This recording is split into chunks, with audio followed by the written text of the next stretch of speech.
तो brand finance की global 500 list आ गई है 2025 वाली। ये वही लिस्ट है जो दुनिया के सबसे मूल्यवान ब्रांड्स को रैंक करती है। हमारे पास इसके कुछ अंश हैं, तो चलिए देखते हैं कि इस साल कौन आगे है, कौन पीछे, और हाँ, भारत के लिहाज से क्या खास है इसमें। अच्छा, तो सबसे पहले बिल्कुल टॉप पर क्या कोई बदलाव है? नहीं, एप्पल इस साल भी दुनिया का सबसे कीमती ब्रांड बना हुआ है। हाँ, ये तो उम्मीद थी शायद। बिल्कुल। और उसके ठीक पीछे माइक्रोसॉफ्ट और गूगल। तो टॉप 3 तो वही टेक जायंट्स है। टेक का दबदबा कायम है। हाँ, और ये सिर्फ टॉप 3 की बात नहीं है, आगे भी दिखेगा। पर एक और काफी इंटरेस्टिंग चीज है इस बार भारत। अच्छा, भारत के लिए क्या है? देखिए, लिस्ट में ना भारत का प्रतिनिधित्व काफी बड़ा है। हाँ, अब टॉप 500 में 27 भारतीय ब्रांड्स हैं। 27? जी, पिछली बार कितने थे? पिछली बार 21 थे। तो 21 से 27? हाँ। अरे वाह, ये तो काफी अच्छा जंप है। दुनिया में पहचान बढ़ रही है भारतीय ब्रांड्स की। हाँ, कह सकते हैं। नंबर्स के हिसाब से देखें तो भारत अब दुनिया में 6ठे नंबर पर आ गया है। ये एक मजबूत संकेत है। ये तो बढ़िया खबर है। और भारत में कौन है नंबर 1?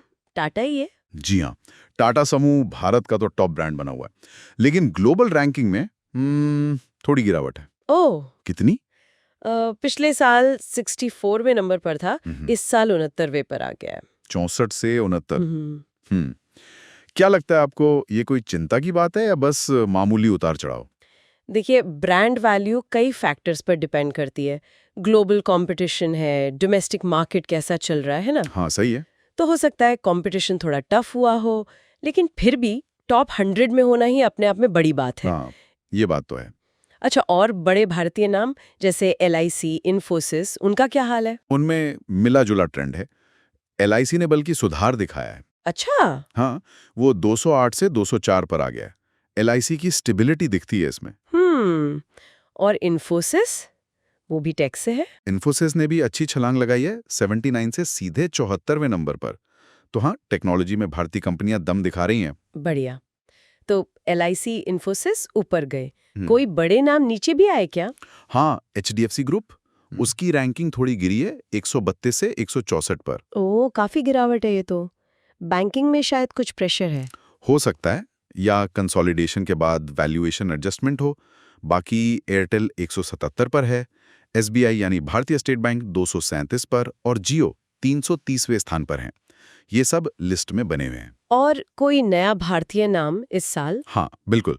अडानी समूह, उन्होंने इस साल एंट्री की है लिस्ट में 446वीं रैंक के साथ। अच्छा, अडानी ग्रुप की एंट्री हुई है। हाँ। ये भी एक डेवलपमेंट है। जी। चलिए, वापस ग्लोबल पिक्चर पर आते हैं। कोई खास सेक्टर हावी रहा इस साल? आपने शुरू में टेक का जिक्र किया था। हाँ, टेक्नोलॉजी सेक्टर ही सबसे आगे है। लिस्ट के 500 में से 78 ब्रांड्स, जो करीब 13% है, वो इसी सेक्टर से हैं। 13%? काफी ज्यादा है। बिल्कुल, ये दिखाता है कि इनोवेशन और डिजिटल दुनिया का कितना असर है। इसके बाद बैंकिंग सेक्टर भी काफी महत्वपूर्ण है, उसका भी अच्छा खासा वजन है लिस्ट में। टेक और बैंकिंग समझ आता है। रिपोर्ट से कुछ और छोटी मोटी लेकिन इंटरेस्टिंग बातें पता चली। हाँ, कुछ और आंकड़े हैं।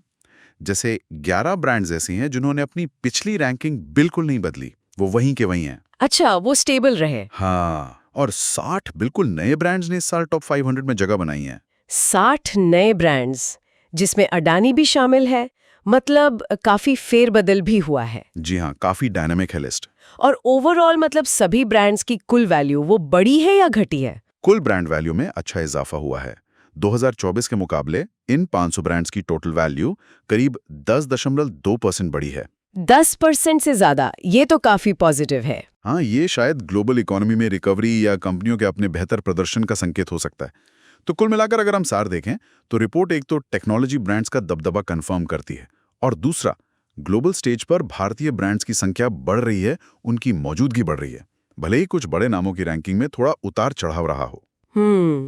ये वाकई सोचने वाली बात है कि आगे चलकर ब्रांड वैल्यू को कौन सी चीजें सबसे ज्यादा प्रभावित करेंगी। क्या वो AI होगा, सस्टेनेबिलिटी होगी, या कुछ और? बिल्कुल। और ये सवाल भी कि क्या हम जल्द ही किसी भारतीय ब्रांड को टॉप 50 की ग्लोबल लिस्ट में देखेंगे, इस पर नजर रखनी होगी। हाँ, ये देखने वाली बात होगी।